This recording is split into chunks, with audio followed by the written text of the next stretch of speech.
So now let's read it. This is the hyperglycemia emergencies, right? अच्छा, सबसे पहले हमारे पास है डायबिटिक कीटोएसिडोसिस। इसकी पैथोजेनेसिस क्या है? इंसुलिन नॉन कॉम्प्लायंस और increase requirement due to stress infection. अच्छा, आपको पता है कुछ पेशेंट्स होते हैं जो कि इंसुलिन लेना भूल जाते हैं। फॉर एग्जांपल वो पेशेंट्स होते हैं डायबिटीज़ मेलाइटस टाइप 1 के पेशेंट्स, राइट, जिनके बॉडी के अंदर इंसुलिन की डेफिशिएंसी होती है। तो वो जो है हम उनको कांस्टेंट इंसुलिन देते हैं, राइट, इंसुलिन के इंजेक्शंस। लेकिन कभी कभी क्या है कि वो जो पेशेंट्स है वो इंसुलिन लेना भूल जाते हैं, राइट, या जानबूझ के इंसुलिन नहीं लेते। तो जाहिर सी बात है उनके बॉडी के अंदर सिवियर या एब्सोल्यूट इंसुलिन डेफिशिएंसी होती है, जिसकी वजह से क्या होगा? Diabetic ketoacidosis. इंक्लूडिंग दैट कभी कभी क्या है, आपके बॉडी के अंदर स्ट्रेस ज़्यादा होता है। स्ट्रेस कब ज़्यादा होता है? During the infarction, for example myocardial infarction के थ्रू, राइट। उसके अलावा कुछ इन्फेक्शंस होते हैं आपके बॉडी के अंदर, उस टाइम भी जो है क्या होता है, ये जो हमारे पास है डायबिटिक कीटोएसिडोसिस हो सकता है, राइट, क्योंकि इंसुलिन की डिमांड ज़्यादा होती है।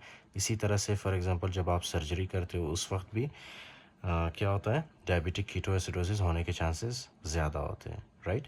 अच्छा, now you must listen one thing, okay, कि ये जो इन्फेक्शन या स्ट्रेस जब ज़्यादा होता है आपके बॉडी के अंदर, उससे क्या होगा? उससे जो है ना कुछ स्ट्रेस हार्मोन्स रिलीज़ होते हैं, जैसे कि कोर्टिसोल वगैरह, राइट। तो कोर्टिसोल, एपिनेफ्रीन, ये स्ट्रेस हार्मोन्स रिलीज़ होते हैं। अब ये क्या करते हैं? ये जो है जाके लिपोप्रोटीन लाइपेज एंजाइम को स्टिमुलेट करते हैं। डू यू रिमेंबर, मैंने आपको बताया था इन the previous lectures lipoprotein lipase के बारे में, if you remember, right.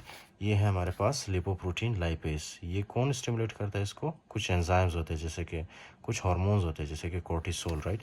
Cortisol आके क्या करता है? लिपोप्रोटीन लाइपेज को स्टिमुलेट करता है। लिपोप्रोटीन लाइपेज क्या करवाता है? Lipolysis and oxidation of free fatty acids, fine, which will lead to increase ketone bodies.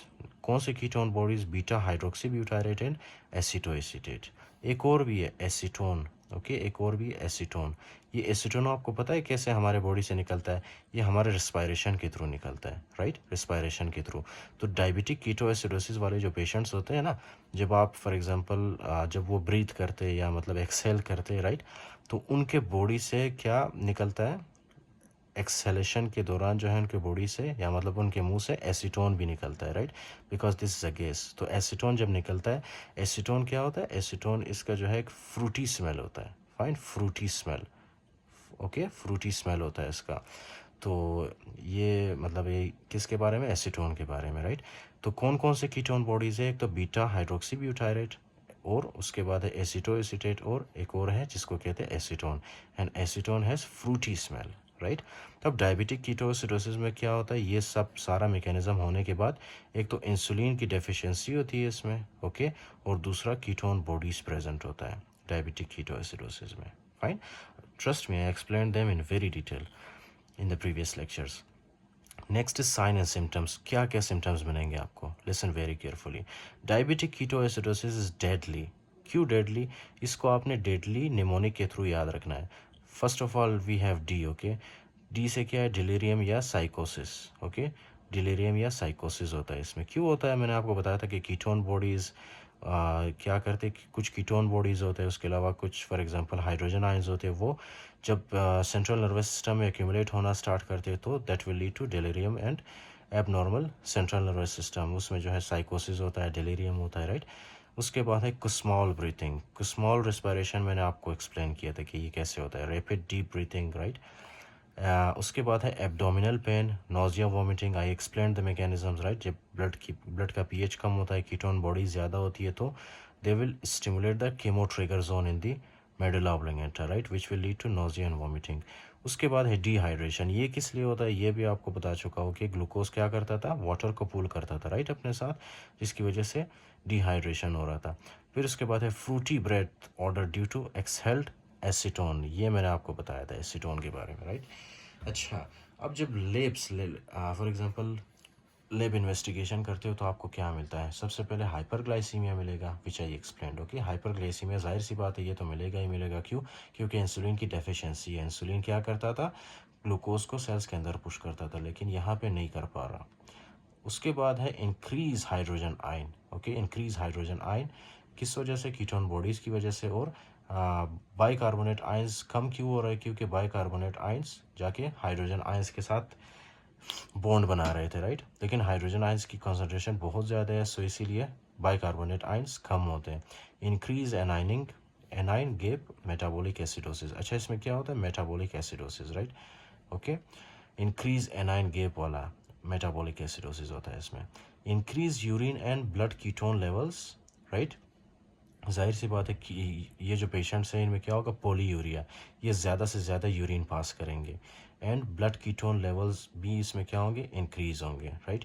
Leukocytosis कैसे होता है? ल्यूकोसाइटोसिस कुछ इस तरह से होता है ना कि फॉर एग्जांपल ये है आपके पास बोन, राइट। अब बोन के अंदर क्या होता है? Bone marrow. Do you know ये जो कीटोन बॉडीज़ है ना, कीटोन बॉडीज़ क्या करते हैं? कीटोन बॉडीज़ जाके बोन मेरो को स्टिमुलेट करता है, राइट। बोन मेरो को स्टिमुलेट करता है। अब बोन मेरो के अंदर क्या होता है? बोन मेरो के अंदर इस तरह से stored form of the neutrophils होते हैं, राइट। तो जैसे ये कीटोन बॉडीज़ यहाँ पे इसको स्टिमुलेट करता है ना, बोन मेरो को, बोन मेरो को स्टिमुलेट करने के बाद बोन मेरो क्या रिलीज़ करता है? White blood cells, specially neutrophils हमारे सर्कुलेशन के अंदर, हमारे ब्लड के अंदर ये क्या रिलीज़ करेगा? हमारे सर्कुलेशन के अंदर ये रिलीज़ करेगा white blood cells, specially neutrophils, right. तो न्यूट्रोफिल्स इसमें क्या होती है? न्यूट्रोफिल्स की कॉन्सेंट्रेशन बहुत ज़्यादा होती है, okay. That is called as the leukocytosis, right. लेकिन इसमें फीवर नहीं होगा पेशेंट को। नॉर्मली जब ल्यूकोसाइटोसिस होती है तो फीवर भी होता है पेशेंट को, इन्फेक्शन भी होता है, राइट। लेकिन इसमें नहीं होगा। उसके बाद है नॉर्मल या increased serum potassium but depleted intracellular potassium due to intracellular shift from reduced insulin and acidosis. मैंने आपको बताया था कि एसिडोसिस में क्या होता है? हाइड्रोजन आयंस जाके सेल्स के ऊपर जो फॉर एग्जांपल पोटासियम और हाइड्रोजन के जो वो होते हैं ना पंप, उनके साथ जाके क्या करता है? फॉर एग्जांपल ये है हमारे पास पोटासियम, जब इसकी कॉन्सेंट्रेशन ज़्यादा होती है तो ये पोटासियम आता है सेल्स के पास, राइट। सेल्स के पास क्या होता है? इस तरह से पंप्स होते हैं। तो ये पंप क्या करते हैं? एक हाइड्रोजन आयन को सेल के अंदर भेजता है और पोटासियम आयन को सेल के बाहर भेजता है, जिसकी वजह से सेल के अंदर पोटासियम की कमी होती है, फाइन। ओके, सो यहाँ पे भी यही बताया गया है कि इंक्रीज सीरम पोटासियम, ब्लड के अंदर पोटासियम की कॉन्सेंट्रेशन ज़्यादा होती है लेकिन बट डिप्लीटेड इंट्रासेलुलर पोटासियम, लेकिन सेल्स के अंदर पोटासियम की कमी होती है due to transcellular shift from reduce insulin and acidosis. Osmotic diuresis होता है। ऑस्मोटिक डायूरेसिस की वजह से increase potassium loss in urine. I explain this, okay. Total body potassium depletion, total body के अंदर जो है पोटासियम की डेफिशिएंसी होती है, ओके। नाउ कॉम्प्लिकेशंस में क्या है? Life threatening mucormycosis. Mucormycosis एक फंगल इन्फेक्शन है। किस लिए होता है? Due to increase glucose which will provide nutrient to fungi. जब ग्लूकोज की कॉन्सेंट्रेशन ज़्यादा होती है ना बॉडी के अंदर, ये ग्लूकोज आपको पता है क्या करता है? न्यूट्रिएंट प्रोवाइड करता है टू फंगस, ओके, फंगाई को, जिसकी वजह से फंगल इन्फेक्शन होने के चांसेस ज़्यादा होती है, including that acidosis, right. Acidosis होता है जिसकी वजह से ये जो एसिडोसिस है ये क्या करता है? हमारा इम्यून सिस्टम जो है ना, neurons sorry immune system white blood cells को ये इम्पेयर करता है, राइट, एसिडोसिस। एक तो ये हो गया, दूसरा है cerebral oedema. Cerebral oedema is the most common cause of death in the diabetic ketoacidosis, right. उसके बाद एक कार्डियक एरिथमिया। मैंने आपको बताया था कि इसमें क्या होता है? पोटासियम कभी ज़्यादा होता है कभी कम होता है, right. That will disturb the normal functioning of the heart, so that will lead to cardiac arrhythmia. अब ट्रीटमेंट में आपने क्या करना है? आईवी फ्लूइड्स देना है सबसे पहले, ओके, क्योंकि बताया था आपको कि इसमें क्या होता है? Dehydration, right. डिहाइड्रेशन में आपने आईवी फ्लूइड्स देना है, उसके बाद आईवी इंसुलिन देना है, ओके। उसके बाद आपने potassium to replace intracellular stores, उसके बाद आपने पोटासियम देना। आपने कभी भी ये नहीं करना है कि आपने सबसे पहले पोटासियम दिया उसके बाद इंसुलिन दिया। ये जो ऑर्डर यहाँ पे है ना, सबसे पहले है आपने आईवी एंड फ्लूइड्स देना है, उसके बाद आईवी इंसुलिन, उसके बाद आपने पोटासियम देना है। तो you must remember these order, okay. पहले फ्लूइड, उसके बाद इंसुलिन, उसके बाद पोटासियम, राइट। इसको आगे पीछे नहीं करना है क्योंकि इससे पेशेंट की डेथ हो सकती है। Glucose may be required to prevent hypoglycaemia from insulin therapy, right. तो कभी कभी हम ग्लूकोज भी देते हैं क्योंकि अब जब ज़्यादा इंसुलिन दोगे ना, तो ज़्यादा इंसुलिन देने की वजह से जाहिर सी बात है जितना भी ग्लूकोज है वो सेल्स के अंदर जाते हैं, राइट, जिसकी वजह से हाइपोग्लाइसीमिया क्रिएट होता है। तो कभी कभी क्या है कि ग्लूकोज भी हमें चाहिए होता है in order to overcome the hypoglycemia in the patient, right? So in the next lecture we will discuss in detail about the hyperosmolar hyperglycemic state.